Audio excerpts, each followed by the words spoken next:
Well, let me welcome all of you here with us today. I'm Dan Jacob. I'm a postdoctoral fellow at George Mason and vice director of the International Council for Diplomacy and Dialogue. And I'll be moderating today's event, or Monuments Monumental. This symposium was the brainchild of my colleague and fellow vice director, Igor Cutler.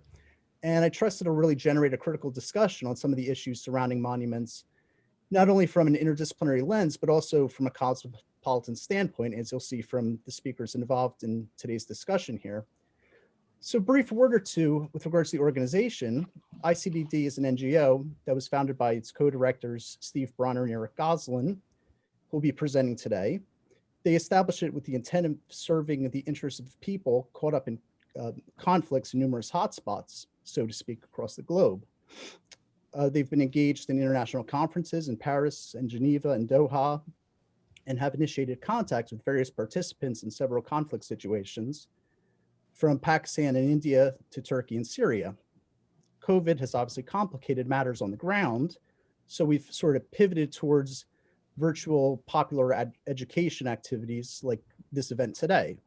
So what we can do, if you would, you could check out our website and social media for upcoming events. So what we'll do over the course of the next hour or 70 minutes, we have 7 presenters who are going to give their talks. During that time, everyone except for the presenter will be muted, but I encourage you to use the chat function, because afterwards, what we'll do is we'll open it up to a Q&A for everyone. So having said that, I'll begin by introducing Steve Bronner, who's going to be giving the first talk, Monuments, Ethics in the Public Sphere. Dr. Bronner is a Board of Governors Professor Emeritus of Political Science at Rutgers University and is co-director of ICDD. And his most recent work is The Sovereign with Rutledge, and I endorse it. Check it out. So go ahead, Steve, the floor is yours. Okay, well, first of all, thank you very much, and thank you to our guests for joining us. This is something we all enjoy doing very much, these kind of conferences. And this issue of monuments has really come into the public sphere. Just the other day in Portland, 2 monuments, one of Abraham Lincoln and another of Theodore Roosevelt, was torn down. And in France, a monument to Voltaire was torn down. Now, the question is, how do we begin to think about this? Clearly, it seems to me, there is what's going on is connected with the emergence of Black Lives Matter and what is perceived to be an assault upon minorities by established forces of institutional racism of one form or another. And so we've seen any number of changes. Some clear value, perhaps, namely the statues of heroes of the Confederacy, like Nathaniel Forster and others, Stonewall Jackson, Robert E. Lee, and the like, and others which are, put it this way, more questionable. And what seems to me to be an issue, my purpose here is simply to raise some questions for you to think about. Some of the attacks, as I mentioned, are more questionable. For example, in in Edinburgh, a building was renamed from, the name of David Hume was abolished. In Princeton, Woodrow Wilson was a name taken off a number of different buildings and possibly even of a prestigious institute. And the first question, it seems to me, is this. And this holds even with regard to Confederate monuments. In other words, blatant racists. The first question is, to what extent do we want to engage our history rather than simply abolish it or eradicate it? And this is a real question. On the one hand, for those who are sharply critical in the South of something like this, I'm sure Jews would not be thrilled if there were statues to Himmler or Hitler. On the other hand, is it really true that one can simply erase these statues from memory? And should one? History, after all, is a complex phenomenon. It's dialectical in the sense that we see positive and negative elements interacting all the time, elements of progress and regress. And does it really make sense to get rid of these expressions of regress? And does this impair our ability to understand history as a whole? I mean, there is a response to this which says, well, you can leave them there and put up plaques expressing a different interpretation of what this or that person said, or it's possible to move the statues to a single place reserved for these statues that depict times past. There's also a different perspective, which is to say these are public monuments and that respond to public needs and interests. And therefore, there's no reason why they shouldn't change, or why the names of buildings shouldn't change, why public statues should continue to exist as they are forever. That too is ahistorical. But if one is going to start to do this, make these kind of changes, it seems to me that what's crucial is to have certain criteria for engaging in the actions that one does. Now, and that's true even if these, let's say, these reactionary statues are to be put in, a museum of their own, or if plaques are put up. The criteria, I think, need to start this way.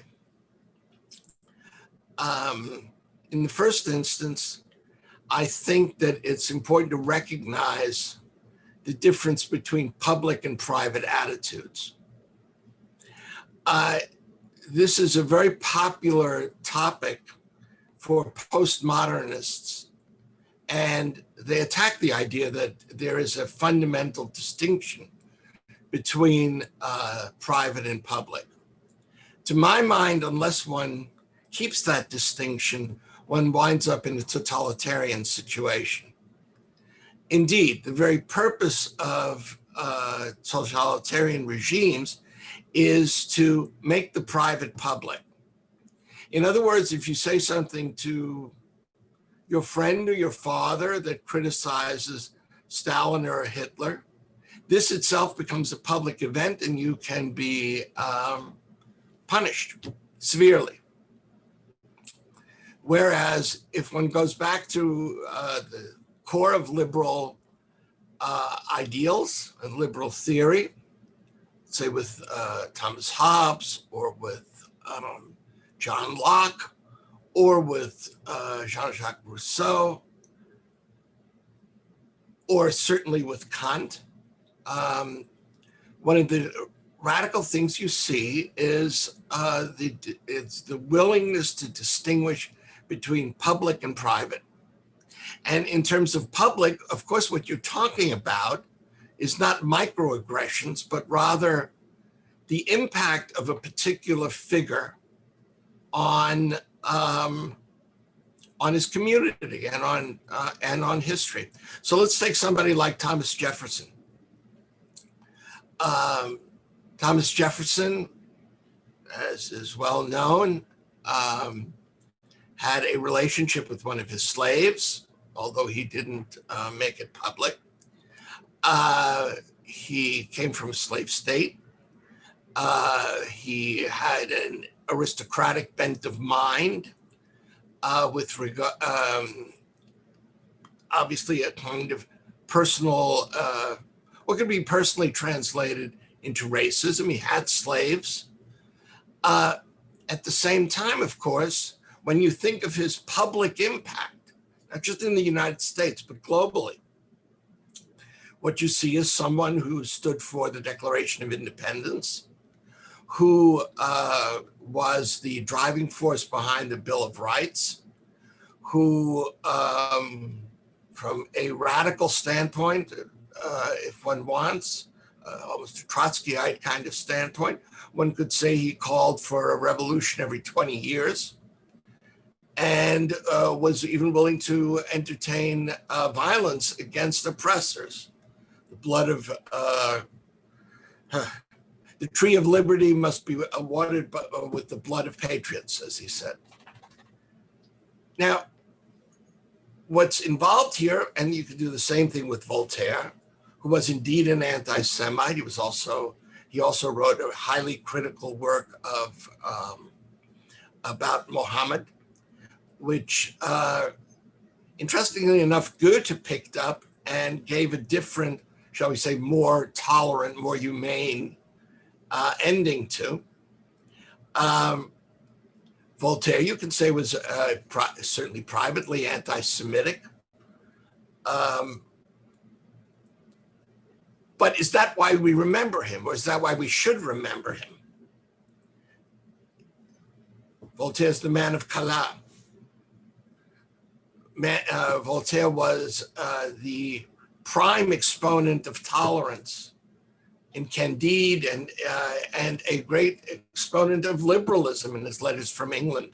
These were what grasped the public, or what Marx would have said, gripped the masses.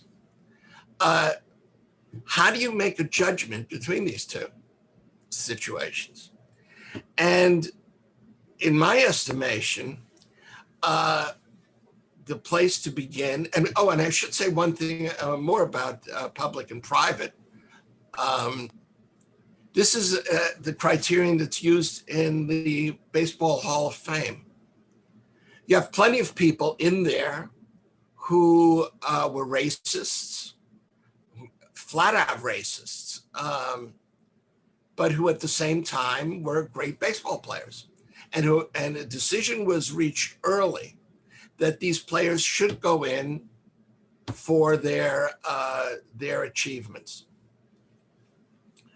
At the same time, of course, this is not something that, where the decision is always self-evident. I think it's clear if one takes the Confederate figures, one is dealing here with traitors. These are not people who had a public persona that in any way did anything more than call for rebellion against democracy and against the state as it existed. I don't think that's very hard to figure out. What's hard to figure out is, do you want that abolished by fiat, or do you want it preserved in some different manner?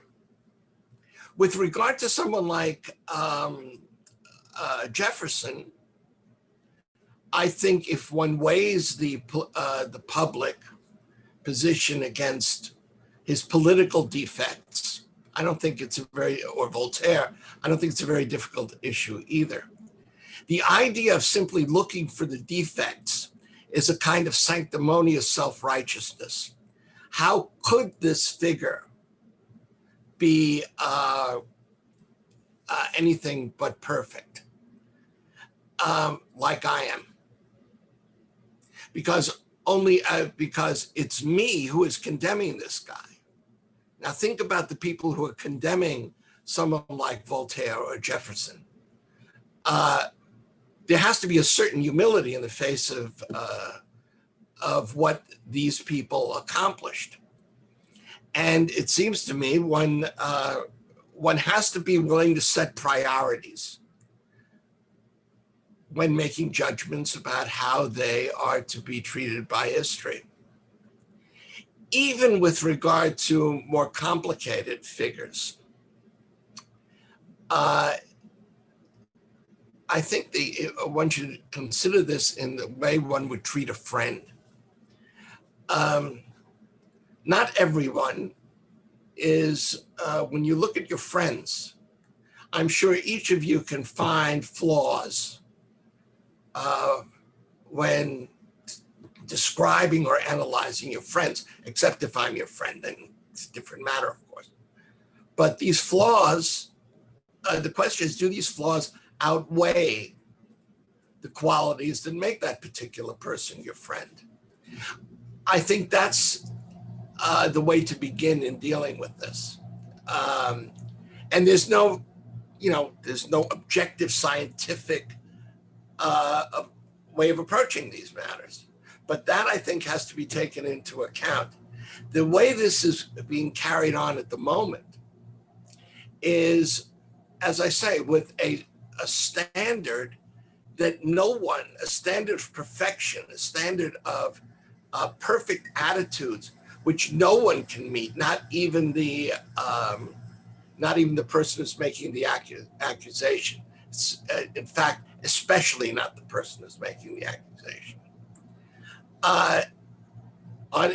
So this is the basic framework I'd like to put out for you.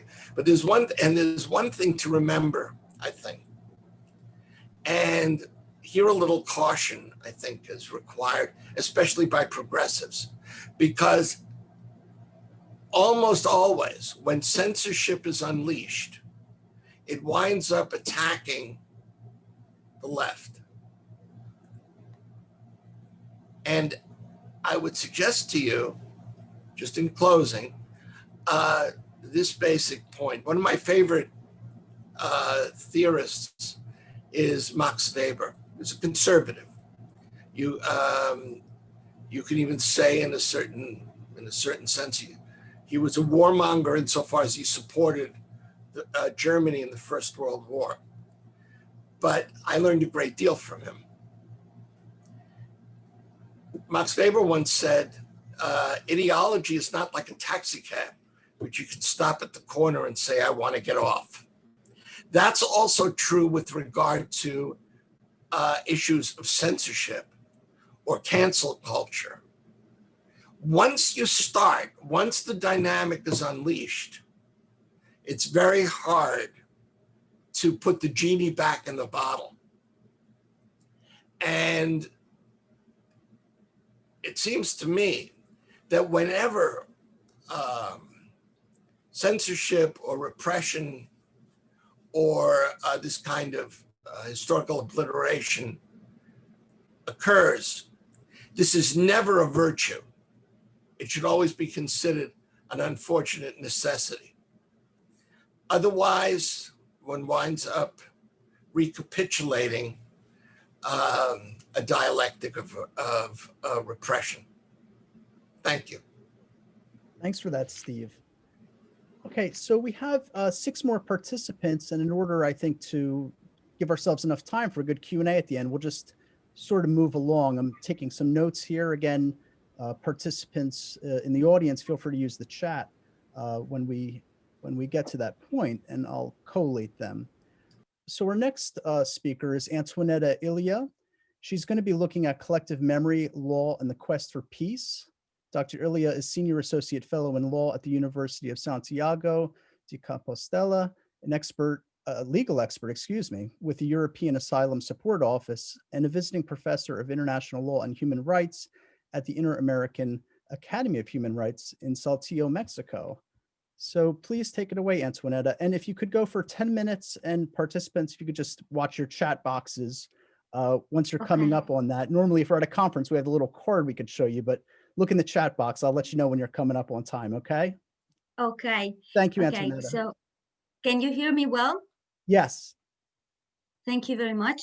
Firstly, I would like to express my acknowledgement to Igor Kotler for organizing and convening that discussion and debate, and all my fellow colleagues contributing to that meeting. And let me also to thank you all participants following us right now. So my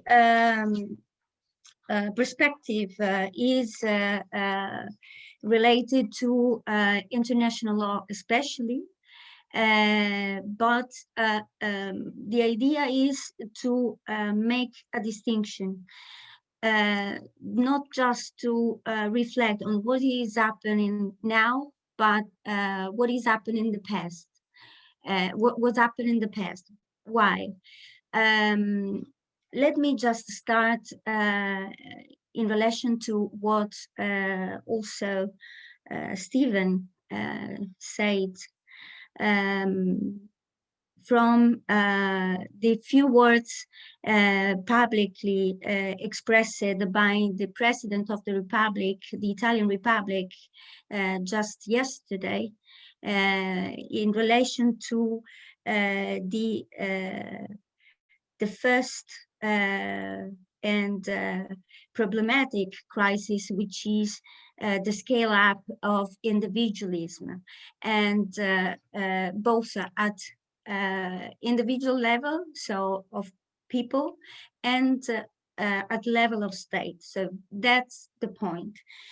So when we talk about collective memory, we're supposed to have a group, a nation, based on a certain kind of identity. So the question here today, in that short time we have, is what international human rights law, and especially United Nations, do or can do to define what is collective memory.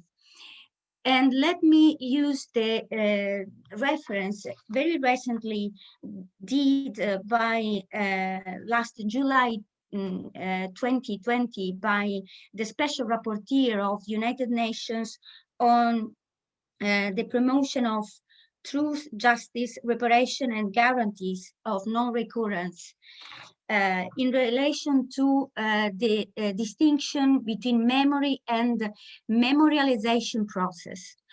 Of course, the report is especially related to zone of conflict, or better said, in situation of transitional justice, soon going after to an internal conflict situation. But it is also applicable, as I tried to say initially, to our recent history. Let me just do in reference to the case of Spain, where the same special rapporteur 2 years ago visited the country and find the impossibility for people to have access to a collective memory in absence to the real truth of what happened during the conflict. So, in other words, what we are having, we have having under our views in many countries, not only United States, but Europe and Asia too, that kind of fighting against any kind of symbolic representation of a certain individual memory as a result of a lack of process of memorialization, using the term used by the special rapporteur, means just the consequence of the effort of state to contribute to the through a real investigation, to a process of education about what historically happened in the country. That's the case, for example, of Spain. And as you probably know, specifically, very recently, the monument built after the death of the former dictatorship, General Franco, has been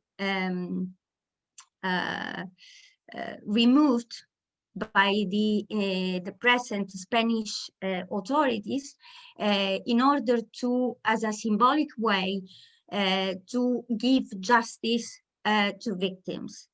So in the view of who is speaking now, is not possibly the right way to make justice and to open the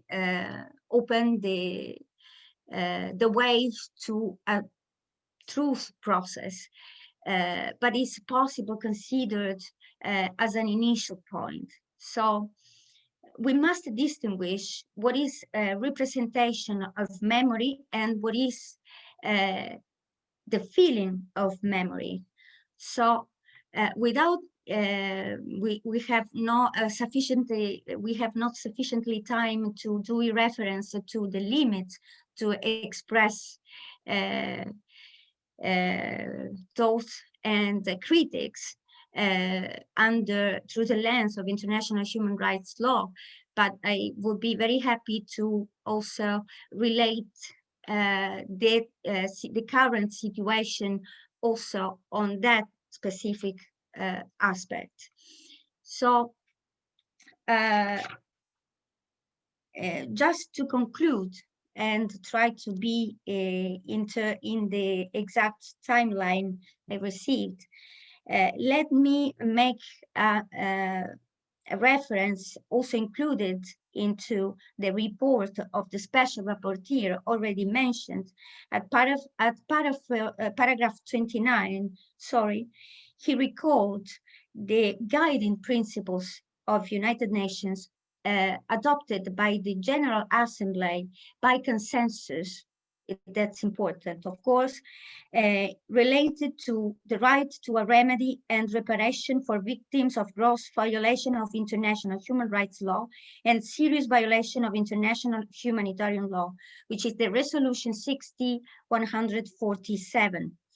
So that resolution, it's important and strictly related to the concept of memory and memorialization process at the same time, because it must be considered, as the report mentioned, as the instrument to preserving the collective memory from the extinction, and in particular guarding against the development of revisionist and negationist arguments. So memory must be related to human rights, prevention of violation of human rights, and in case of grave breaches of international human rights law, also as an instrument to repair and guarantee truth and justice. Thank you very much. Thanks, Antoinetta. Okay, so we are going to move along now to Micheline Aichet. She's going to examine human rights and the politics of memorials. Dr. Richet is Distinguished Professor of International Studies and Human Rights at the Korbel School of International Studies at the University of Denver, where she also serves as the director of the International Human Rights Program. And her most recent book is The Levant Express, The Arab Uprisings, Human Rights, and the Future of the Middle East with Yale University Press. So take it away, Micheline. Thank you, Dan. Thank you for having me here. This is an important panel, at least an important topic at the very least. So I want to speak about the removal or destructions of monument that has polarized the United States, but not just the United States, a variety of countries such as the UK, Belgium, New Zealand, India, South Africa, and others. And in order to make sense of these debates, I will briefly consider relevant international and domestic law, which I know my colleague Antonietta began focusing on. Then I will highlight the argument of those who favor removal versus those who don't, and propose perhaps a third approach, which is consistent with human rights education. So first, I need to say, and perhaps my colleague here will counter me later in the Q&As, that domestic and international cultural property law gives very little consideration to the questions of whether a nation is ever justified in destroying its own cultural heritage. Most of these laws, which follow World War II and other conflicts, were aimed to preserve historical, cultural, or artistic treasures against outside attack. For instance, the International Criminal Court ruled that Ahmad al-Faqi al-Ahmadi, who was a Tuareg Islamist militia in North Africa, was guilty of crimes for intentionally destroying religious building and historical monument during the war in Mali in 2012. And such laws were not sufficient even to deter ISIS, which, as many of us know, captured Palmyra, then blew up and demolished the temple of Baal Shamin, the temple of Bel, the famous Lion of Alat statues, all of which were built over 2,000 years ago, and then within seconds were disappear.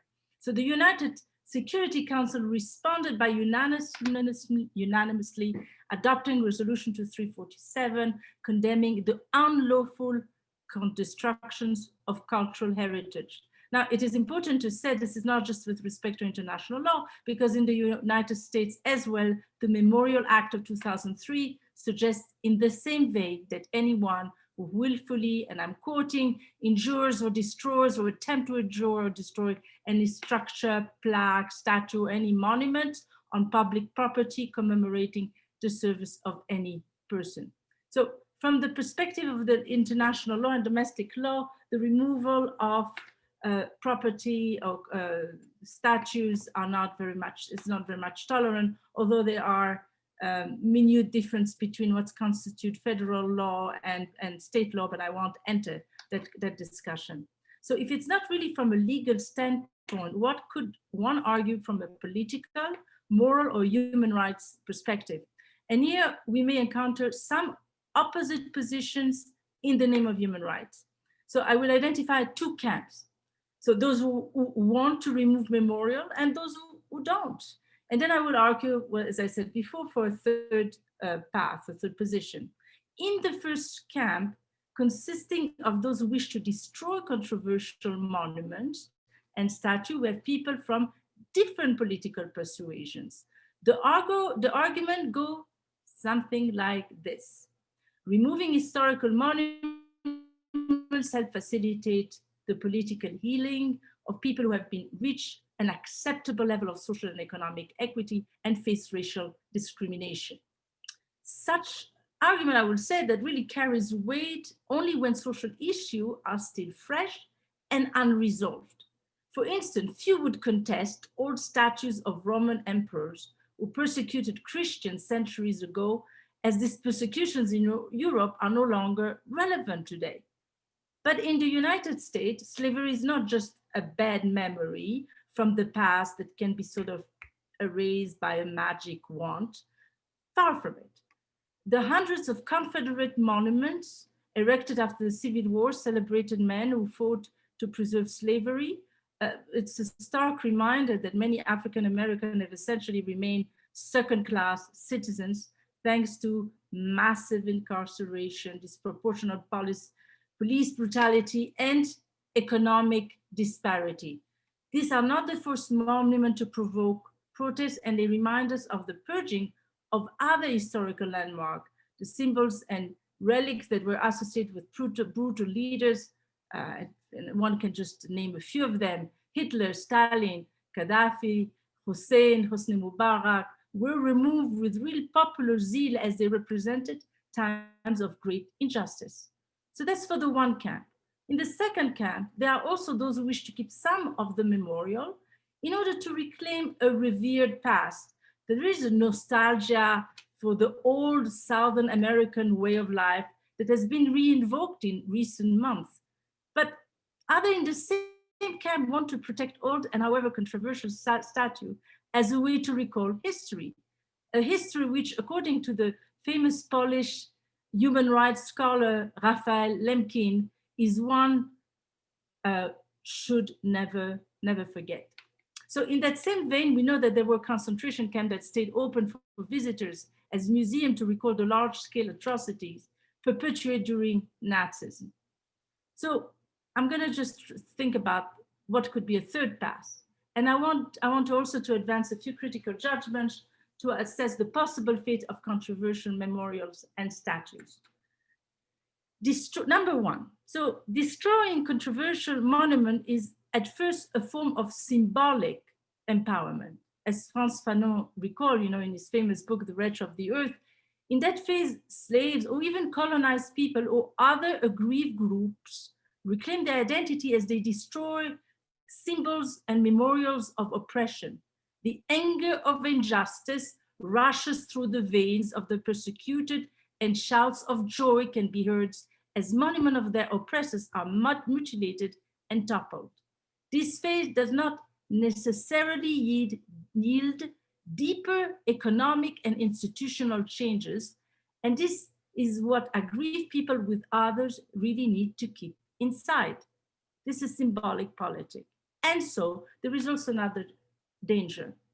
Second, one should really be aware that not to allow the removal of monument to stand in the place of more substantive measure. This could really lend itself to co-optive measures with social structure unchanged, as happened during the Arab uprising.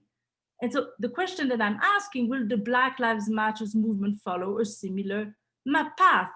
Taking away the statues will retain segregate lives, penitentiary, and economic injustice might be actually an easy concession for the custodian of the current order.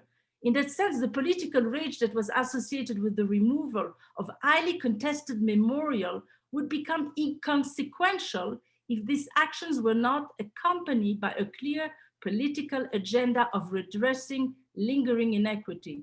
This is a much longer process and might be beyond the scope of this conversation, but I want to just throw it out there because I think it's important to remember. So I will turn to other educational lessons, that was my last point, to be considered from a human rights education. What should be kept in mind for the purpose of human rights education? First, we need to understand why a monument was erected, what it meant at the time, not it meant something, what did it mean? Then how to alter it in a variety of ways. And here I've heard, and Stephen Browner mentioned a few of them, when it no longer fits the norm of a new age. This could include preservation, removal, or even better, the visual tension between the legacy of the past and present hope. Now, there are many examples that come to mind. For example, the Mezquita in Cordoba was a church that was visibly converted to a mosque and then reconverted to a church. The legacy of each period is easily identifiable. Outside of Pretoria in South Africa, you might have, some of you may know, the Voortrekker Monument, which celebrates the massacre of the Zulu at the Battle of Blood River. This was a definitive monument in the Great Trek, a slaughter that's celebrated as a national holiday and commemorated by the massive Voortrekker Monument during the apartheid period. But rather than destroying that monument, Nelson Mandela, post-apartheid government, reclaimed the anniversary of Blood River as a celebration of national reconciliation. In addition, a new memorial called Freedom Park was built just across from the Fort Recker Monument, celebrating those who fell fighting against apartheid. The two memorials sit side by side on the hills outside Pretoria, and they tell a very different story, remembering the past and announcing a new future of South Africa. So with respect to the United States, we certainly have to keep this criteria in mind. And one could imagine a Robert Lee statue with a historical plaque, as Stephen Bronner suggests, describing how and why it was erected, but perhaps with the addition of who knows, of a slave brandishing his fist against him. But please know, I'm not an artist, and there are so many ways to ensconce the past in the future.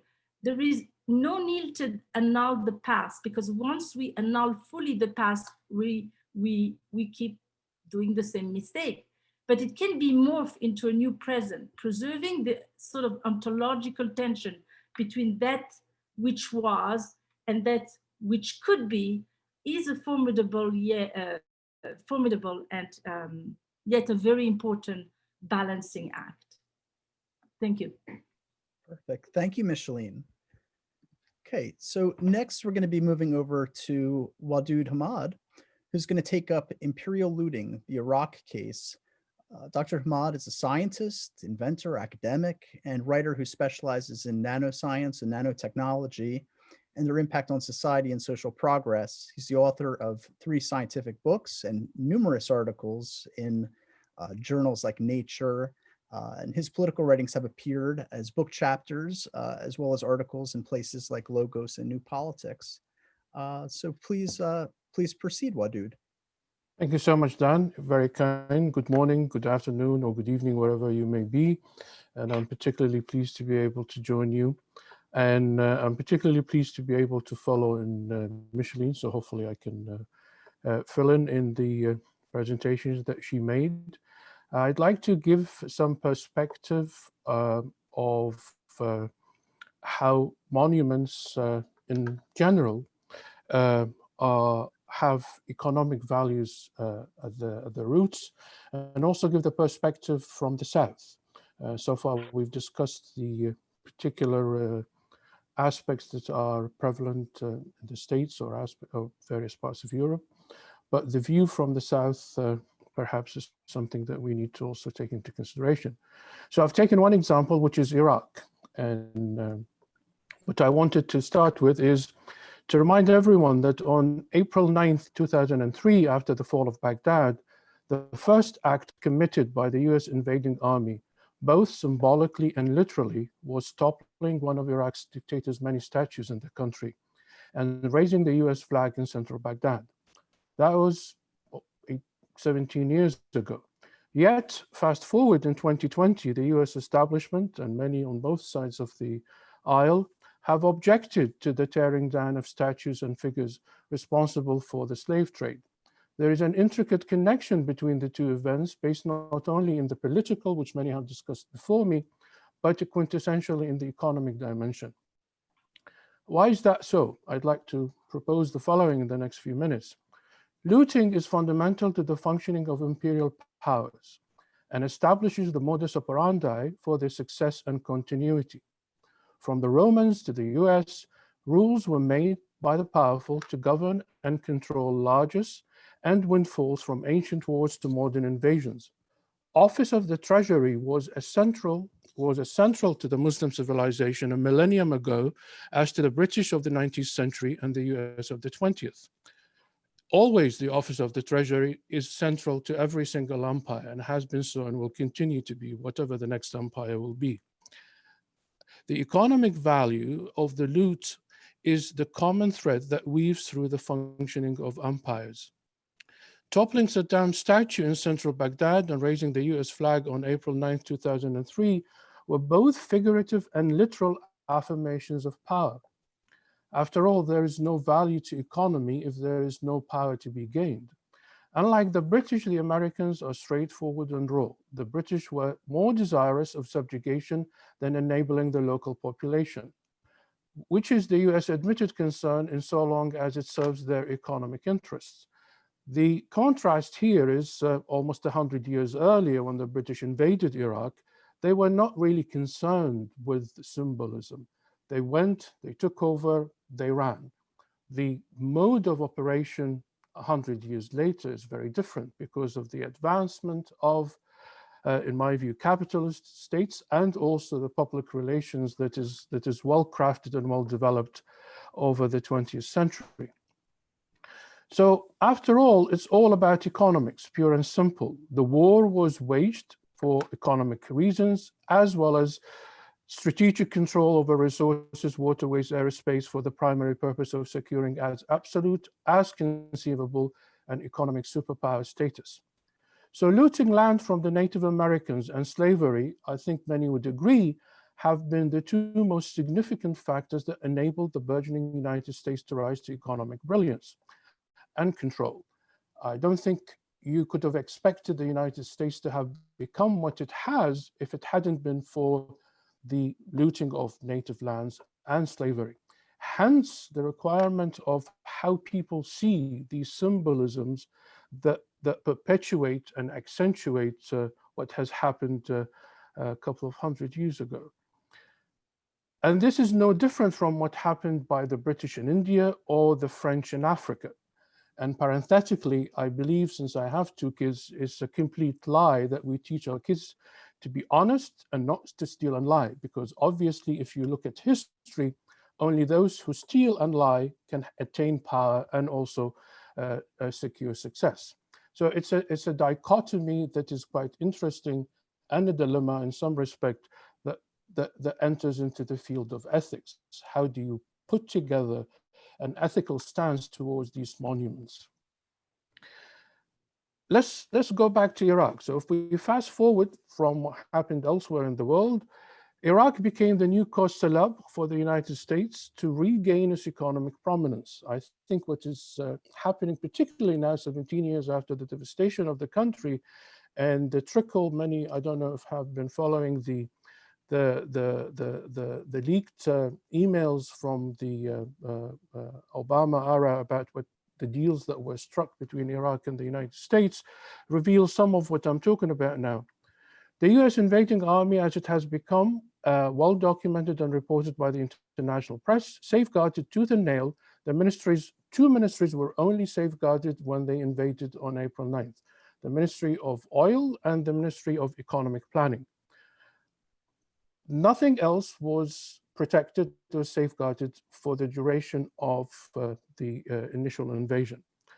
On the other hand, universities, libraries, offices, you name it, museums, were let open to hundreds, if not thousands, of downtrodden masses in search of anything to sell for food. Now, this has to be seen in the context of what has happened prior to that. Things have to be linked. 13 years prior to the invasion, Iraq was under debilitating economic sanctions, some of the strongest ever, only second to what Cuba has seen, and has basically eliminated the middle class. So the hooligan locals looted unworthy chairs and desks, and this was completely put over every single news channel in the world, whereas the invading white man meticulously planned the looting of oil and archaeological effects. You find every single archaeological effect from the time of the British and the French reside in museums in various places around the world, and we all go and visit them. With the economic power comes the need to establish a narrative. And what's that narrative? How the civilized come to protect the uncouth. And I don't think it's very different from how the Blacks feel in the way that these monuments represent what has happened to them and their ancestors. So it's an age-old dichotomy that was ingeniously crafted by the British, adopted by the French for a reason. It's a material reason, and that material reason was socioeconomic needs that were burgeoning as these societies moved from agrarian to capitalist economies. They had to provide for the growing cultural as well as infrastructure in European cities. You have museums. The British Museum did not exist in 1500. The British Museum was established much later, as well as many other museums around the world. And the reason, and many departments, by the way, in universities, what was their establishment to service? It was to service both analysis, of course, other cultures, but at the same time, it had to rely on many of the loots, I use the word loot, that were obtained from these parts of the world that were invaded by one country or another over 100 years plus.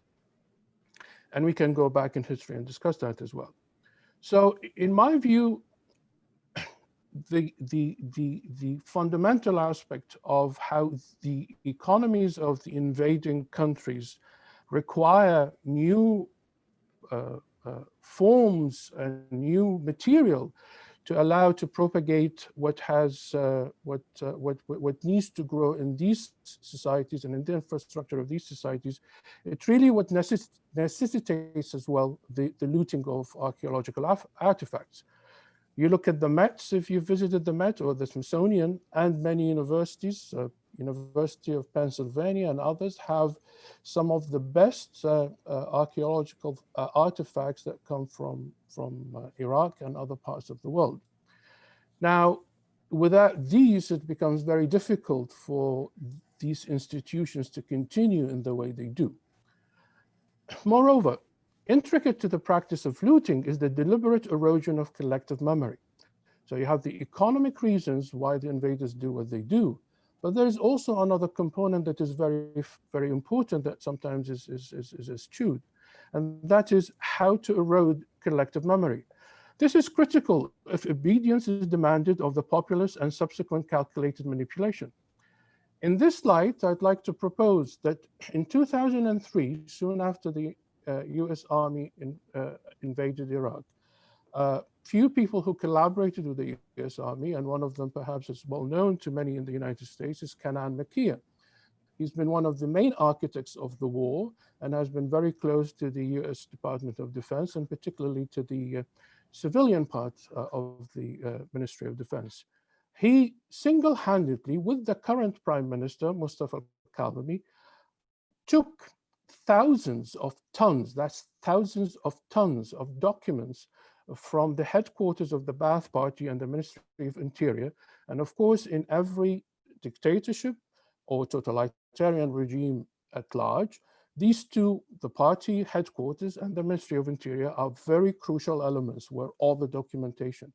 All these documentation were shipped to the United States, and they had homes in various parts. Most of them are at Stanford's Hoover Institution. They had very limited audience. They were not accessible by anybody else. This is very contrary to what has been happening to declassified documentations. Over the years, I visited the Library of Congress and other libraries in the US, where serious documents from the State Department and other departments were declassified, and you were allowed, any person would be allowed to go and look at them and study them and document them and research them. These documents were not open to any person who might be interested to examine them, but they were only limited, were allowed limited access. So all of Iraqis have been deprived to understand the details of the cruel machination that governed them over 40 years, basically. No lessons for them to be learned, no mistakes to avoid, and more critically, the entire generation that was born in the millennials, basically, were made historyless. The critical aspect of how to understand what has happened to their people, to their country, the devastation that has really materialized in invasions and what have you, what has led to it, that has completely been erased. And it's become really difficult. And now it's an incredible struggle for many people who are progressives in various parts of the Arab world to try to put a narrative that is counter to both dictatorship as well as US or foreign interference. And this is what really has given rise to the infiltration of religious fundamentalist groups, because they come in and fill in the gap. So what imperialist powers have done is the erasure of history, as well as the deliberate erasure of history, I should say, is critical to why many of these fundamentalist Muslims groups have been finding fertile ground over the last decade or more. So what I'd like to close with is, so half a century of deliberate memory erasure for the Iraqis and other parts of the world, perhaps, and more than 2 centuries of erasure for African-American history are critical to understand and appreciate, because what this allows you to get into is that empires require a well-engineered narrative and unquestioning other. The other has to be tamed, and if the other is questioning, that will never be able to build the empire that empires have been built, whether from the time of the Romans or the Muslims or currently in modern times. So in closing, I'd like to close with one note.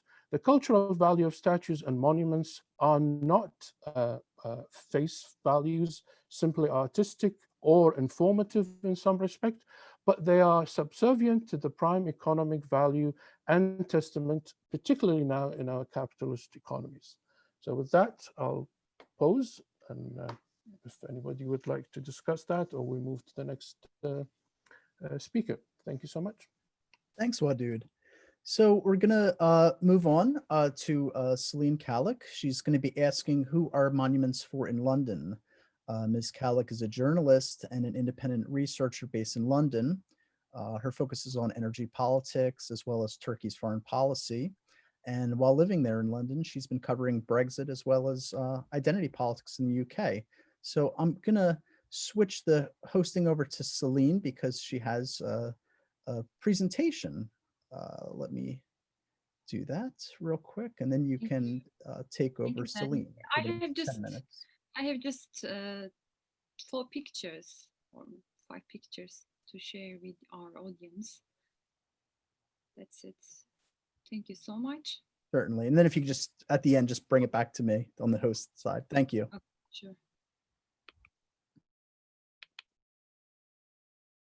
Thank you so much. I'm very delighted to join that international and global environment, especially during COVID-19. Thank you so much.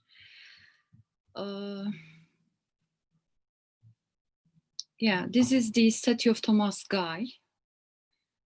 And Thomas Guy, who is Thomas Guy? Maybe it is better to start with the question. They cover, just a second. In June, they cover, let me share my screen. In June, they cover his monument. Yeah. So why did they cover his statue? First of all, Thomas Guy, his statue and his hospital is this. By the way, this is the Thomas Guy's Hospital campus. So who is Thomas Guy? Thomas Guy is British philanthropist who made his money from slave trade and built one of the international hospitals based in the city of London, very close to Borough area. And in June, let me, just a second. Yeah. In June, they covered his statue to protect Thomas Guy's legacy because his statue in the building's forecourt was boarded up to prior to its possible removal. And also some petitions have been launched calling for the statue of Thomas Guy to be removed from the grounds of hospital and the medical school at London Bridge. Currently, according to Public Monuments and Sculpture Association, there are totally more than 900 statues in London.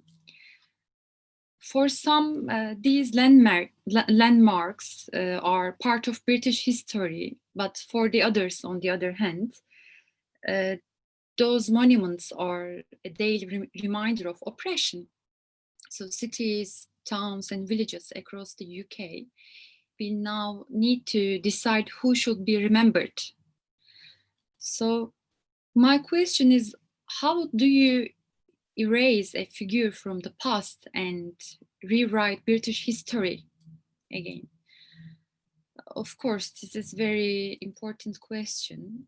And so British Museum answered our question by making a radical decision. In the last week of August, British Museum took very radical decision and removed the statue of its founding father, Sir Hans Sloane, who was a slave owner, and it was said they are saying that it wanted to confront its links to colonialism. So could you imagine that, or could you conceptualize that 100 years ago in the UK? It is, I believe that it is impossible because the institutions, on the other hand, the institution's director said that dedication to truthfulness when it comes to the history is absolutely crucial, with the aim to rewrite our shared, complicated, and at times very painful history. So the case dedicated to Sir Hans and his relationship to slavery is a very important step in this. So he said that we have to push him off the push off the pedestal from the museum, where nobody look at him, and place him in the limelight. So we must not hide anything, he said. So yeah, healing is knowledge. Those words are really important and strong. As you know, British Museum has done a lot of work and accelerated and enlarged its work on its own history, and history of British Empire, history of colonialism, also history of slavery. Of course, these are subjects which need to be addressed again and again, and to be addressed properly. So by the help of that, British people need to understand their own history. On the other hand, also after Black Lives Matter uprising, on 9th of June 2020, the Museum of London made a public statement regarding the Robert Milligan statue. This statue was stood in front of the Museum of London Docklands. And after that public statement, this statue was removed by local authorities in response to worldwide movement to remove statues which commemorate supporters of slavery. When you enter the Museum of London's webpage right now, today, for example, you can see a map of legacy of slavery in London's Docklands. One of the prominent creator, Daniela Tom, has mapped the traces of Atlantic slave trade that remained in Docklands, and hidden in these street names all around the UK, statues and what was built with the profits of slavery, like Thomas Guy's Hospital. because many of you know that the East London docks are very iconic place in terms of slavery. The East London docks, they were built in part to trade in slave harvested goods from the Caribbeans, and also they have, as you know, Windrush generation, very prominent generation, called by the name of the ship.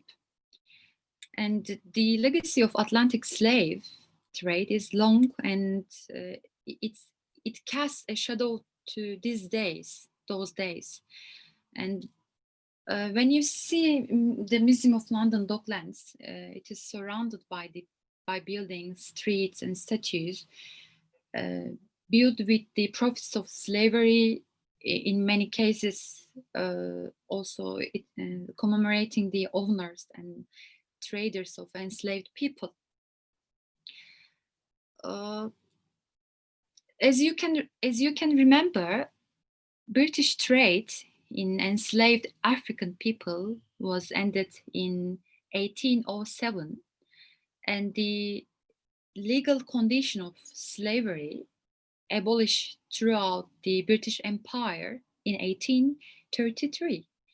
So those dates are celebrated as the end of pernicious global system of exploitation and violence, lasting more than 300 years, in which approximately around 11 million African people were transported across the Atlantic. So this figure, 11 million, even does not even begin to count the estimated several millions who died before reaching the land, as you know. So the legacy that the slave traders have left behind can be uncomfortably close to home. Let me give another example. Robert Milligan, as I told you, a slave owner who settled in London. He was the driving force behind the docks. These docks of London, East docks of London's construction. Upon his death in 1809, he owned around 500 enslaved Africans who were forced to work on his family's plantation in Jamaica. So the West India Docks Company in London erected a statue in his honor as well. It is not taken, by the way. It now stands in front of Museum of London Docklands. When you visit London, you can see it. And it is itself a converted warehouse, once used to store for the slave harvested sugar factory. So on the other hand, also one of the slave traders and plantation owners, George Gibbert, who championed the construction of West India docks, is the subject of a display at the Museum of London Docklands, which addresses this cycle of profit and influence as well. As part of a family network of slave traders and sugar plantation owners, Hibbert, as you can imagine, was fabulously wealthy, and he poured a lot of money into his personal collection of books and artworks as well, including such as Bible inscribed by Martin Luther, and also it is strange, he had a passion for botany.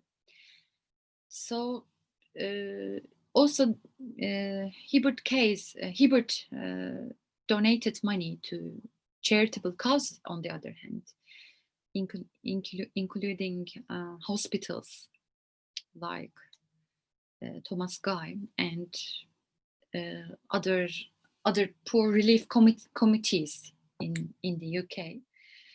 And it is important to highlight that he was one of the founders of the Royal National Lifeboat Institute in London. So meanwhile, false assumptions about the intelligence, morality, and physical ability and health of people of African descent are still made today, which affects public policy and private life, as we can see by the help of those demonstrations especially after the killing of George Floyd in the United States. But indeed, the wider relationship between the British Empire, trade, and scientific racism has impacted on the lives of all non-white people, especially also including those of Asian heritage, like India, Pakistan, as you know.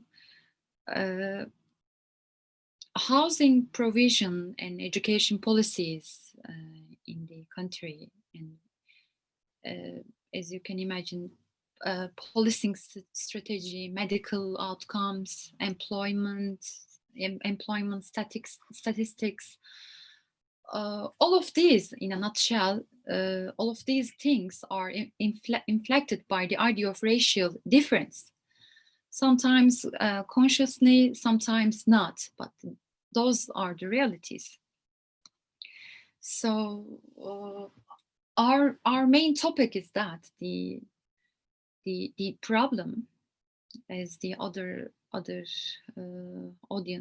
speakers mentioned, the problem with tearing down the statues is that if that's okay, then anything is okay.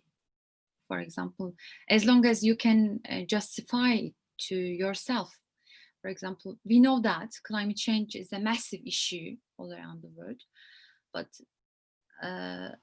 personally, in my opinion, does that mean we have the right to tear down petrol stations, for example, or shut down Saudi Aramco? So there is also the issue of historical perspective, and those of us involved in politics need to decide what we feel most needs changing and build a new consensus to change it. And yeah, and closing, I think that's why we have to be so careful not to apply today's morality to people like Thomas Guy, Churchill, or others. It doesn't mean that we approve of slavery or imperialism, of course, far from it. But I think the past was erased. The erasure was forgotten. And so I think tearing down the statues reveals problem, but no solution. So as George Orwell said in 1984 in his books, if you remove the evidence, you remove the deeds. So thank you so much for your being patient. Thanks, Celine. Who controls the past controls the future. However he said that. If you could shift it back over to me, the hosting, please. Okay, so next we're going to have Eric Goslin tell us why the problems surrounding monuments are not that important in France, why that's the case. Mr. Goslin is co-director of the ICDD, and he is also a government counselor in the Middle East and Africa and works as a civil diplomat. Before I switch over to him, if I could just let the audience know, if you could, if you have any questions while the speakers are going, please put them in the chat. So after we get through, we could go through that in the Q&A. And it's over to you, Eric.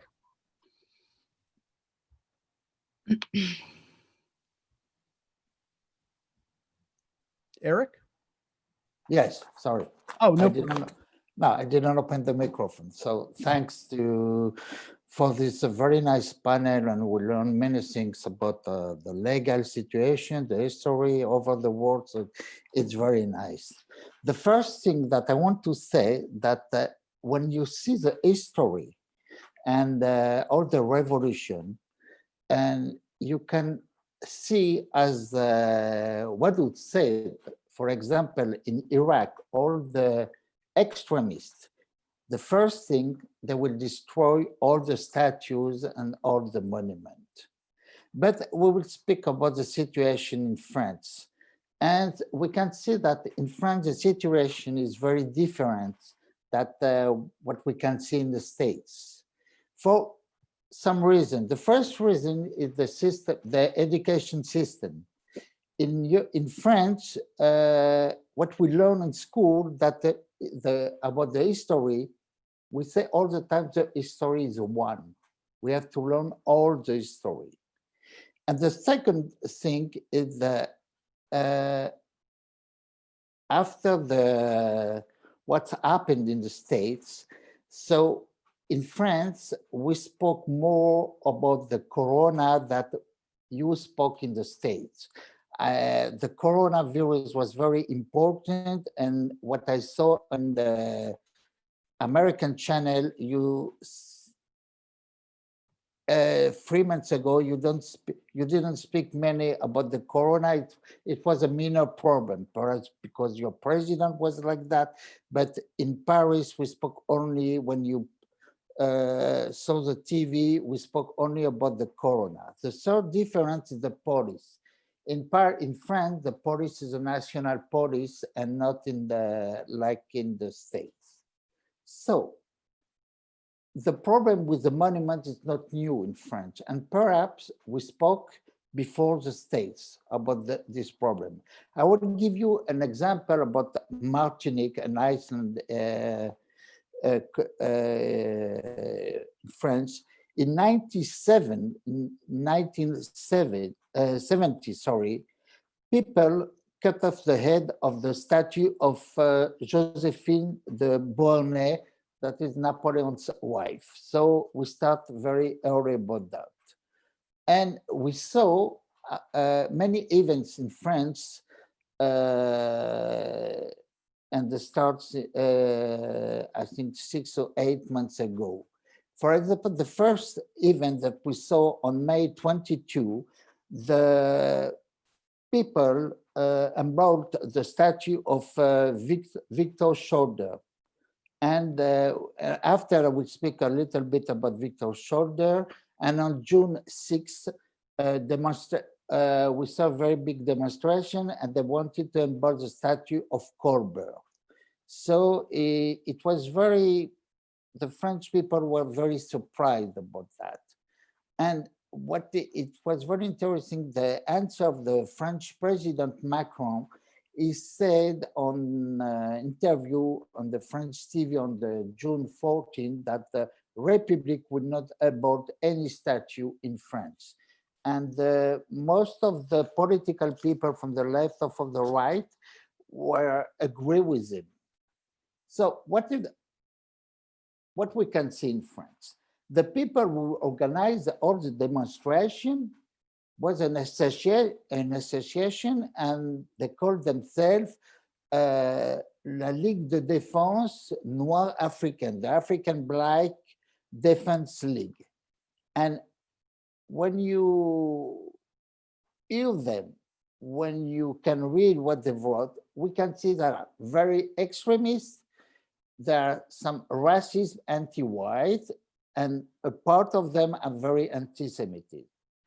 2 examples about what they think. Victor Shoulder, so I will, sorry, Victor, what did you put? I'm very sorry. Yes, Victor Shoulder, if he was against the slave abolition, after really he worked for he works very good for the status of the slave. And Colbert, he was a very famous minister for Louis XIV, and he wrote the Code Noir. And in this Code Noir, we saw very restriction about the slave. It's true. But the first article, and nobody spoke about that. The first article is about the Jews.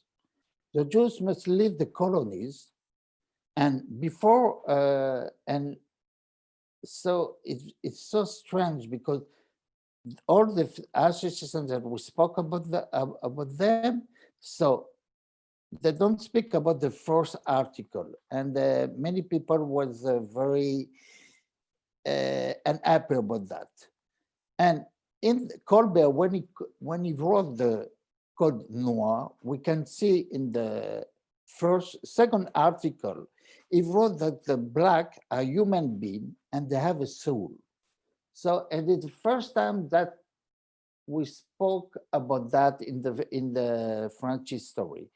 And he said that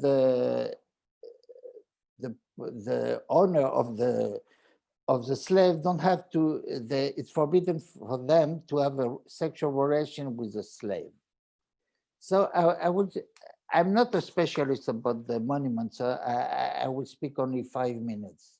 So in my conclusion, I have two conclusion. I think if you destroy the part of the history, the next generation will not know the history and they will not learn about that. And we would be happy, only the extremists will be very happy. And I think if people want to destroy statues, they don't have to do that 200 years after the deaths of the people. But we can understand, for example, in Iraq, when they destroy the statue of Saddam Hussein.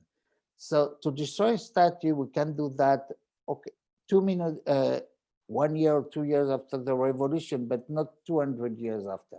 Thank you. Thank you, Eric. Okay, so we are going to round things off with Igor Cutler. He's going to be presenting on fighting the past, present, and future, post-communist countries and monuments. Mr. Cutler is president and executive director of the Museum of Human Rights, Freedom, and Tolerance, and he's also a visiting research fellow and head of the U.S.-Russia Former Soviet Union Dialogue Project at the Center for the Study of Genocide and Human Rights at Rutgers University. So take it away, Igor, please.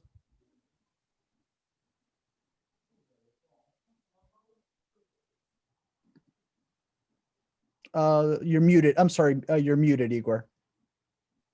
Yeah, again, thank you very much, Dan, and thank you very much to my colleagues at ICDD supporting this idea of this symposium. And I will take you to another part of the world, Eastern Europe and the former Soviet Union. And in order to set a stage, I would like to remind you that we talk about, again, former Soviet Union and Soviet ex-satellite countries in Eastern Europe. And what we have to keep in mind that 11 out of 15 former Soviet republics were under the Soviet regime for about 80 years.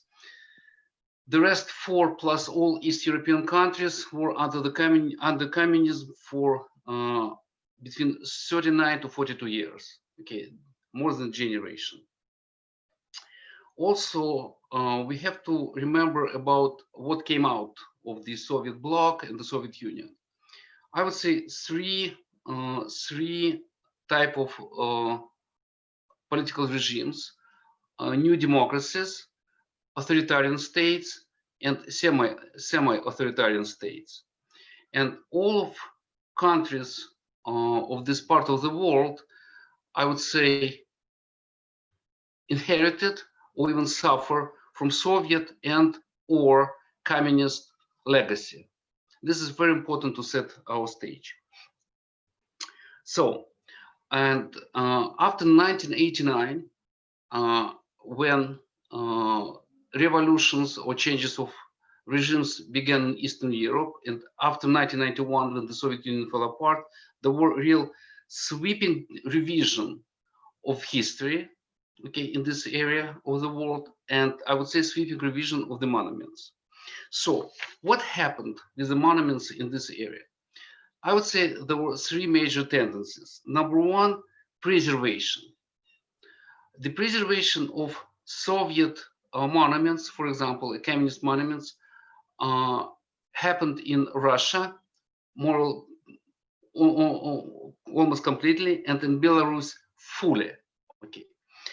Second one, there was an opposite movement, rejection, the complete rejection of the Soviet past, and it happened, or it's happening actually in, for example, Ukraine or in Uzbekistan, and it was done in Eastern Europe, not completely, but many places completely, some places partly.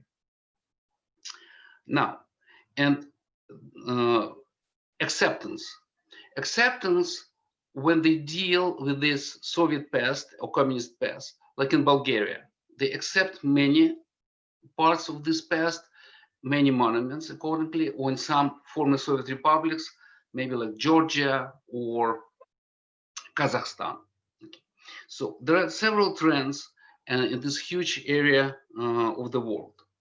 So, and what are the problems? Number one, I don't have enough time to give you all these problems, but I'll show you one of the ongoing. I already mentioned about Soviet monuments. There is a specific part of history which is still very, very, very relevant to the area, very much discussed and remembered. It's the Second World War. Okay, so now practically all these countries are involved in the discussion.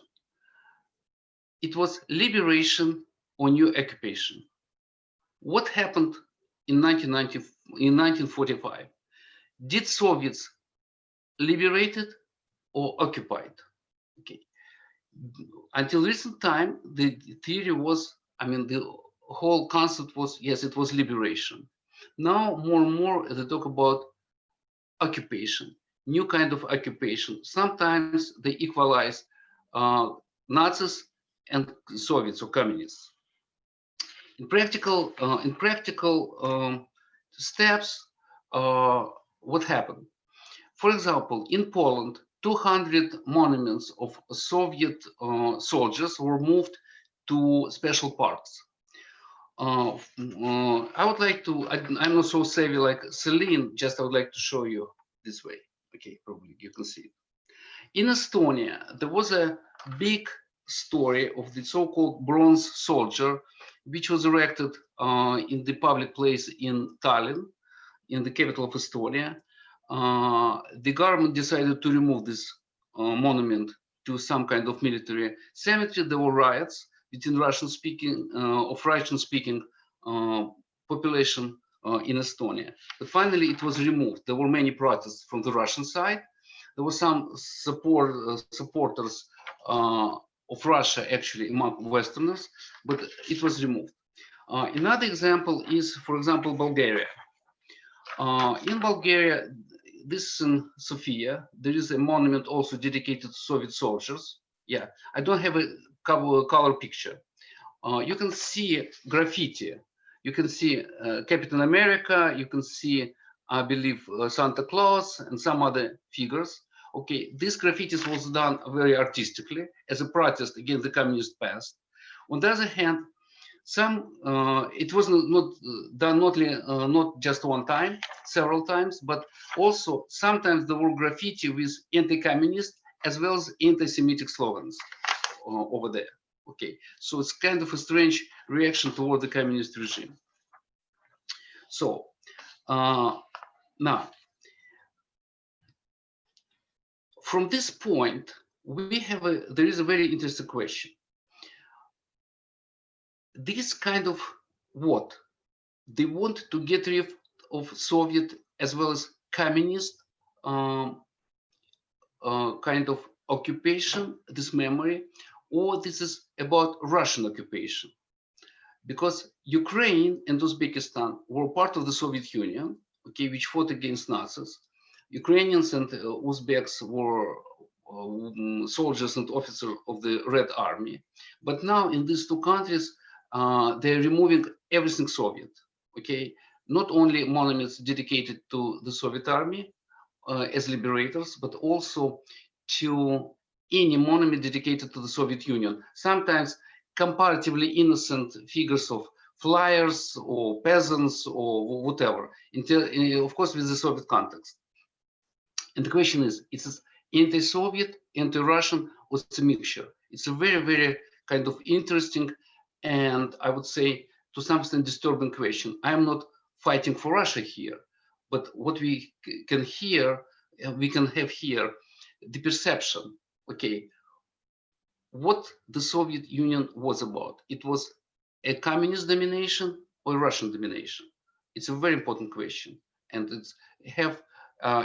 question has political ramifications and influence on society, and actually goes to the rise of nationalism in some places, not only against Russians, against other minorities. Now, there is another tendency. Now, these countries are looking for historical heroes. They have a kind of a hole in their history, the Soviet/communist hole. It's very difficult to find good figures. Russia found one academic, Andrei Sakharov.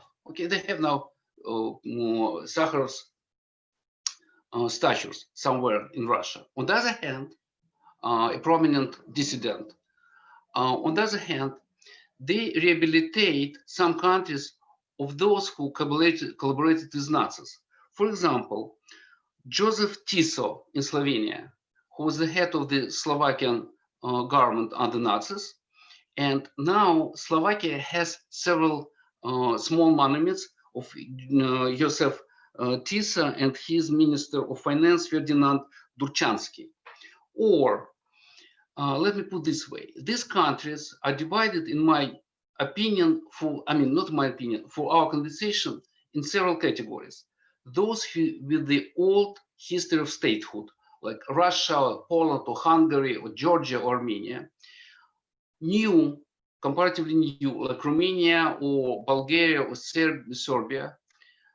Very new, like Estonia, Latvia, Czechoslovakia, let me put this way.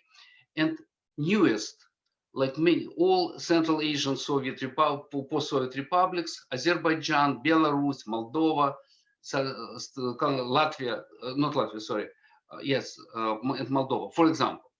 So these countries building new statehood are looking for their heroes, which is very difficult to find in the recent Soviet past or communist past.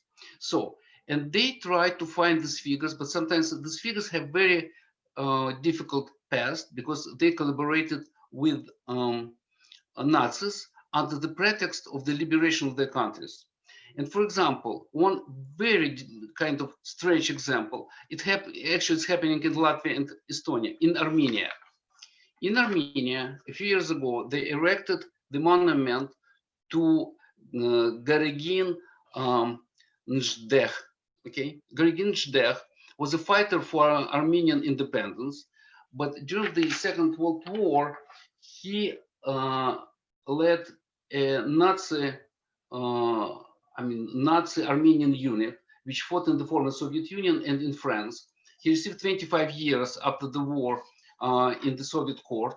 And now his figure is erected in Yerevan, the capital of Armenia, a country with extremely ancient history. Okay, so they still need new heroes. The same you can find in Ukraine with Stepan Bandera or Simon Petlura, states leaders or ideological leaders of the First World War, Russian Revolution, Second World War. And there are many examples like that. I'm really limited this time. And there is one more new statues. I already mentioned about Sakharov, about Nazi collaborators or very questionable figures. And I believe Vadut would recognize something similar. Okay, this is a monument from Turkmenistan. Okay, this is a monument of Gurbanguly Berdimuhamedov, the president of the country. It resembled me the figure of Saddam Hussein in Baghdad. Okay, so, and I don't have a color picture, it's gilded. The whole figure is gilded, okay, because of the cult of personality over there. So they create new kind of history or new monuments. So in this area, we have a very specific developments. I would like to mention of my presentation. There is no influence of BLM movement over there. This country is not associated with the United States. Nothing with slavery, nothing. It's very foreign history for them. So no, practically no reflection over there. But in conclusion,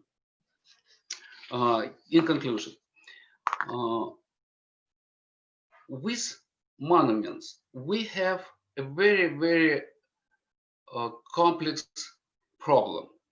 It includes historical memory, societal attitude, political reality, and cultural traditions.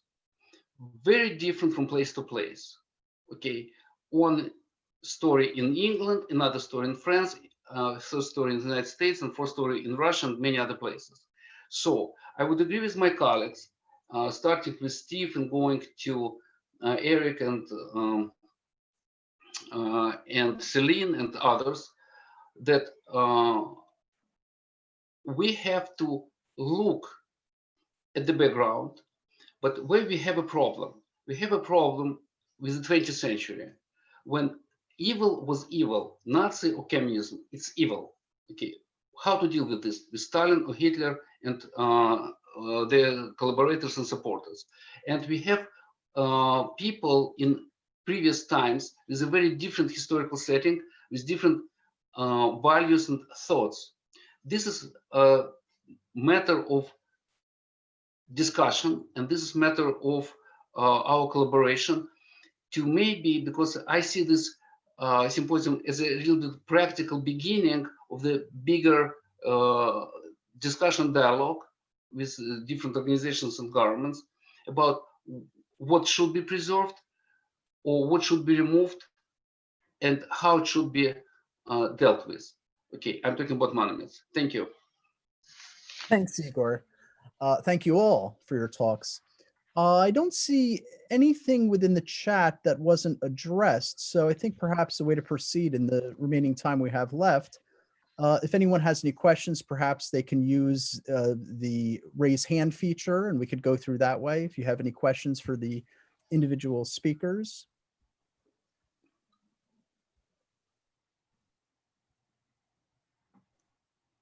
In the meantime, perhaps, with regards to Steve, is Steve just, there he is. Perhaps I'll start off. I had a question with regards to the distinction between the public and private as it relates to what's going on now. And it seems to me, and this was reflected in your talk, that symbolic politics has basically replaced not only practical politics, but it's also obliterated the distinction between people like Hume, Jefferson, Kant, what they endorsed in public in terms of policies they fostered, progressive policies, against the more, let's put it this way, perhaps retrogressive dispositions they held in terms of their private lives. Perhaps you could speak a little bit more to that as regards to what's going on as you see it. There is a famous story of Kant sending a note to England, which endorsed slavery. He did this, he wanted to send it to a newspaper. Now, I guess one could call that a public act, but and I mean, an ugly public act. But at the same time, and this isn't making excuses for the act, it's merely stating that this is that this action was minor in comparison to the impact he would have historically. It's not simply a matter of, let's say, saying he was, that Kant was a racist with regard to African Americans, as against the fact that he was actually friendly to Jews in the university, bringing them into his classes and so on, supporting someone like Moses Mendelssohn. It's not just that.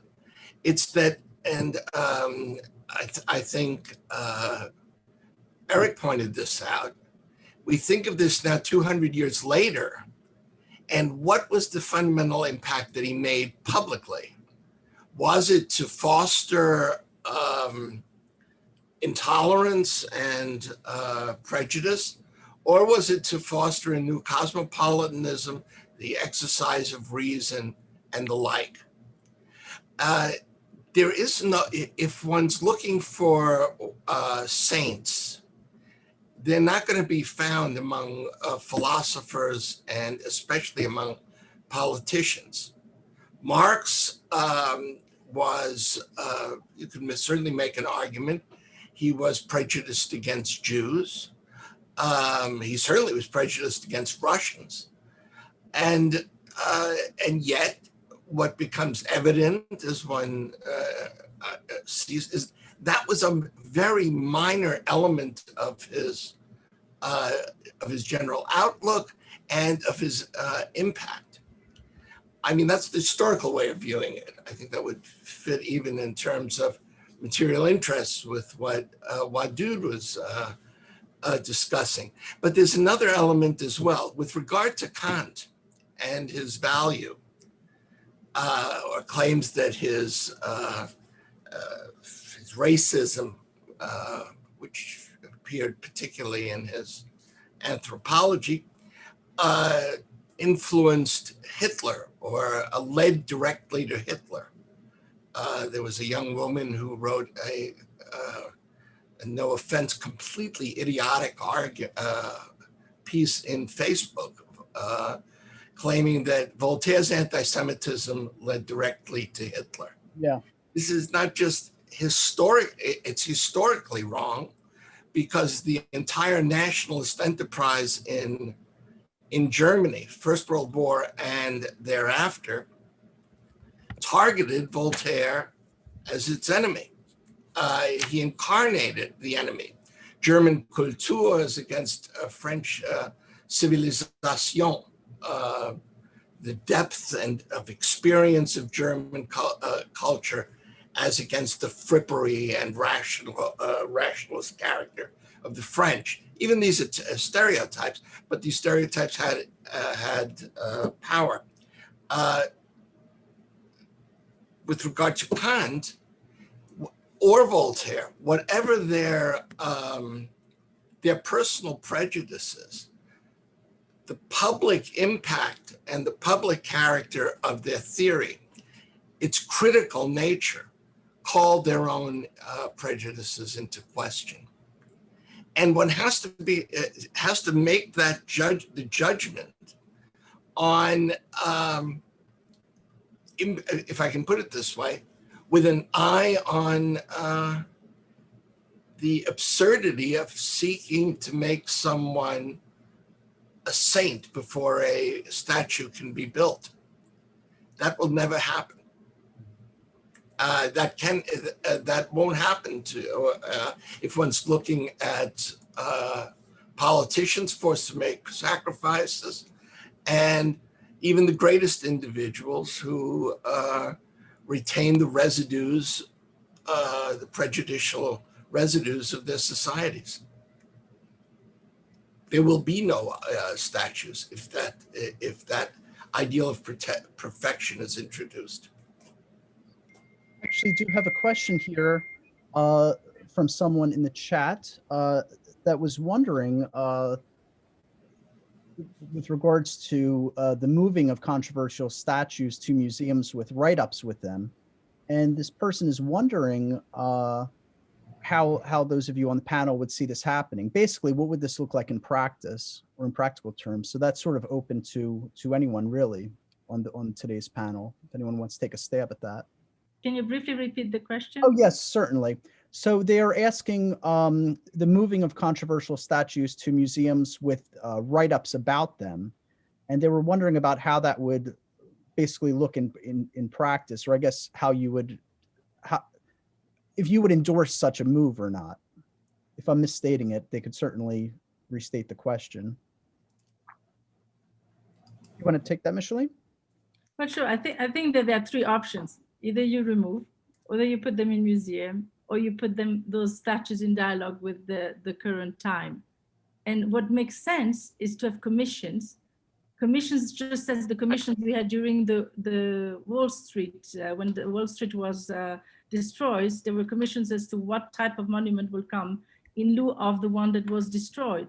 So there should be commission which should be elected. So there should be the conduit for democratic debate as to really reflect upon history that is unfolding and what is still needed to be happening.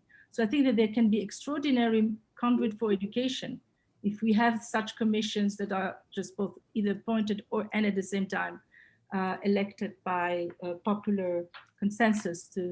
So I would just suggest that that's one part of a variety of options when we consider what should happen to monuments. I actually think something else that may go in line with this in terms of Germany, I think it was maybe 2 or 3 years ago when they republished Mein Kampf, a critical edition of it with commentary. So that's possible, or in line with that vision you lay out. Antoinetta is asking if she can comment. Why, of course you can, Antoinetta. Thank you very much, Dan. Just because I couldn't find the hand on the Zoom platform. So just I had a look to the comment did in the chat box. In the chat box. So, and Miss Carla Ledesma said, underlined the fact that historical monuments, according to her, and also to me, are the memory of our history. So their function is to remember us, recall upon us our history of humanity, even if we are not in favor or we don't like that. So, and she adds that if we don't know the past, we can't go ahead and having a best future. So let me just give an example about what she said. And it happened in Italy very recently. In Milan, in the northern part of Italy, the mayor of Italy proposed and built a statue of one of the most relevant journalists and intellectual minds of Italy, who is Indro Montanelli. That statue remained there over a couple of years. So it has been destroyed just when the movement against the monuments started. So very many years after.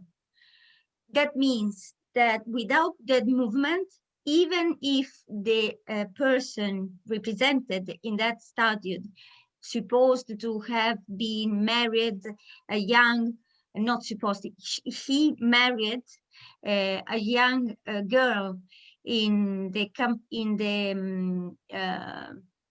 fascist campaign in the northern part of Africa, but in even having done that, he received a statue and so on. And the statue remained there, and it would have been there, including nowadays, even if that movement would have not taken place. So that's a sort of a controversial situation, and I would be very happy to have the opinion of my fellow colleagues. Thank you. Thanks. I actually have we're sort of running up on 1 o'clock. I have a Wadud coming in to actually ask a question of Steve. Thank you. Yeah, I just wanted to very quickly add, I think, like it was commented before, things have to be taken in context. And when you look at history, because these monuments are speak to historical facts that took place, but you don't find in Britain a statue of Arthur Scargill. You don't find a statue of Tony Benn. You don't find a statue in Italy of Antonio Gramsci and many others. So I think things need to be taken in the context of what we now understand about these figures and what they have done, what they represented, and the education that has to go with it. I mean, it's not the question of just simply demolishing something and erasing it out of history. What has happened is the lives of many of the downtrodden have been erased. This has not been documented in anywhere. The history is always written by the powerful, and I think there's very little dispute perhaps around this, is how do you counter the hegemony of thoughts and ideas? So I think it's a nuanced question that needs to be addressed in the spirit of what really the people who suffer the most as a result of many ideologies have to deal with, and how we can transfer many of these experiences into something that is more constructive, for the future. Thanks. I mean, I couldn't agree more. I guess the way this would translate with regard to the statues is somebody, I'm sorry, but I think it was Micheline who said that you can imagine a situation where you have one, let's say, statue of a Confederate general, and then somebody else next to him. In other words, you build something next to him, or through plaques or what have you. I think the context, though, there's a second dimension to it. The context themselves change. And in a certain way, with regard to deciding on a particular statue or painting or whatever it is, you're in a certain way betting on a particular form of transcendence. In other words, even leaving it as it is means that you're betting that this particular interpretation that you're holding, or the particular symbolic value of the statue that you're attributing to it, will somehow have a resonance in years to come. I think that's true with whether you decide you want to get rid of Confederate statues or not. It's certainly true when you're thinking of a statue by Voltaire or a building by David Hume. What you're suggesting, Wadud, is probably the most realistic, that namely that we should concentrate less on destroying what there is of the past, or those statues from or symbols of the past, and concentrated more on building the appropriate statues and the like for the future. I think that's certainly true. But I think there's also something that we have to be honest about. I mean, if you're learning your history from statues, you're in a pretty bad way. Statues are there to evoke, as Antoinetta said, they're there to evoke memories. You can have aesthetic discussions of them. You can even flag them as political symbols of one sort or another. But the idea that you're learning your history through them, that's a very American way of thinking, which is take the shortcut, feel your way to truth. That's not, I don't think that's a justification one way or the other. Put it to you that way. And I think we have to be very honest about that. There is an interest in the knowledge we're exercising on judging the statue. And there I agree with you totally, Budu. That material interest it's impossible to eradicate that without being a hypocrite. Thanks. In my view. Igor has something to bring up, and then Micheline.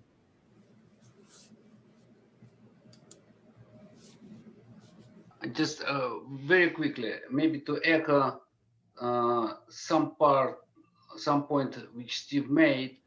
First of all, of this conversation, my paper was prepared with Dr. Ilya Altman in Moscow, who is on our advisory board. And now his point, which I would like to bring to this audience, that yes, it's very important to keep memory, or also to re-establish history and memory through memorials and monuments. And the Russian example is the following: not only Russian, but post-Soviet monuments for the Holocaust victims, which never existed almost under the Soviets. And now they do this, but back in Russia, Ukraine, Belarus to some extent, and Baltic states, but there's a great deal of resentment, sometimes from society, sometimes from the governments, officials, sometimes from the boss. So it's not only preservation, but also reestablishment of history, at least some aspects in some particular countries. Okay, thank you. Thanks. Micheline, do you want to close us off here? Okay, then in that case, I will respond to Eric, Igor, and Steve to begin with that. So with respect to Eric, I think that your comment about the fact that there was less discussion or deliberations or effort in France to dismantle and to destroy monument is probably correct, but I would also submit that when something is not as fresh as the American slavery in the United States, it makes sense. But let's not forget that during the French Revolution, there has been systematic destructions of all monuments that were associated with the Ancien Régime. There was an effort to go tabula rasa, scratching from the beginning, because history was fresh. In fact, it was so fresh that there was a return to the old Ancien Régime after the defeat of Waterloo, or of Napoleonic Waterloo. So history react differently to symbols of history depending on how close it is politically in the present. And so in the United States, it's very, very present because African Americans still feel that they are second class citizen, and that's the reason they are starting with the symbol of politics. With respect to Igor, I want to just bring up another point that I do find interesting, that in fact, you know, the statue of Stalin, Marx, Lenin were destroyed, oxidized. But there is still an irony after 30 years, and people are afraid, of course, of the Soviet Union or the Russia spread, you know, expanding to Ukraine. But the irony certainly of the people in Budapest was to take the statue of Stalin and cutting him off and keeping just the boot. So I think that was an interesting way of sort of saying to history, okay, we remember you, but we will decapitate you to remember only your boot. This is sort of a nice, and maybe they could do it with less vengeful motivation, because history is sort of 30 years ago, but nonetheless, that irony stand the test of time, and perhaps African American can become more if their conditions is improved. And the last point, and I'm sorry if I don't go through all of my panelists, because they have a lot of interesting things to say, and I probably will forget all of it. But Steve, I would reframe it slightly differently, what you said about Kant and other people that still need to be rescued, such as David Hume. It is very difficult to judge history from the perspective of, say, the Universal Declarations of Human Rights. Even that is under challenge. But if we were to do that, there will be no history, because we could cancel it and we stop reading history. But when we talk about individuals that you're trying to rescue, and I understand why, sort of Kant, Voltaire, and others who are flawed individuals, nonetheless, those people from their historical context were moving history forward. They were champion of their human rights in their own epoch. And in that sense, they capture the contradictions of their own epoch as they're moving it forward. And in that sense, they are very important people. So Kant is important, not because of his cosmopolitanism, not only because you talk about, you know, what is the Enlightenment? Yes, defy the authority, have the capacity to reason for yourself.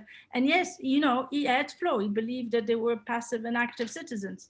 And Voltaire also moved history forward. So Jadid Rousseau was a terrible sexist, sent his wife to I don't know what, and his children to orphanage. Right. But nonetheless, he was sort of the book that Robespierre, Danton, and others read, and Jefferson read.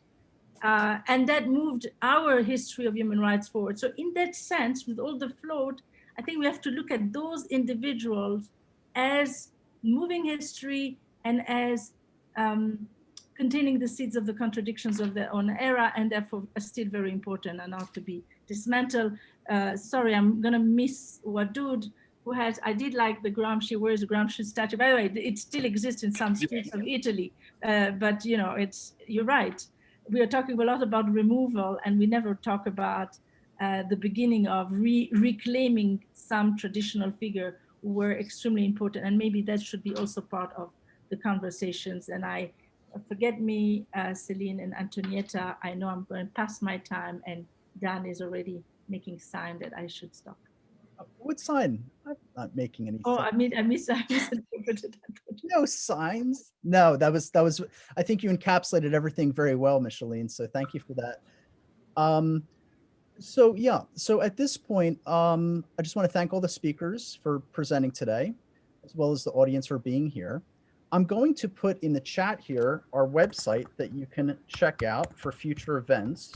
In a couple of weeks, same time, I believe, 11 a.m., 2 Thursdays from now, we're going to be doing one on the election.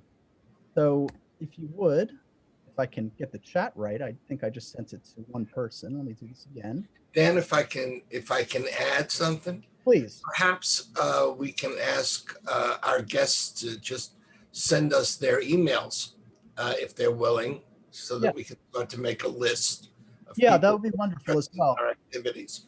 I'm also going to put the general email address of our organization here. And if you check the website, you can actually see the email addresses of everyone who presented today. So if you have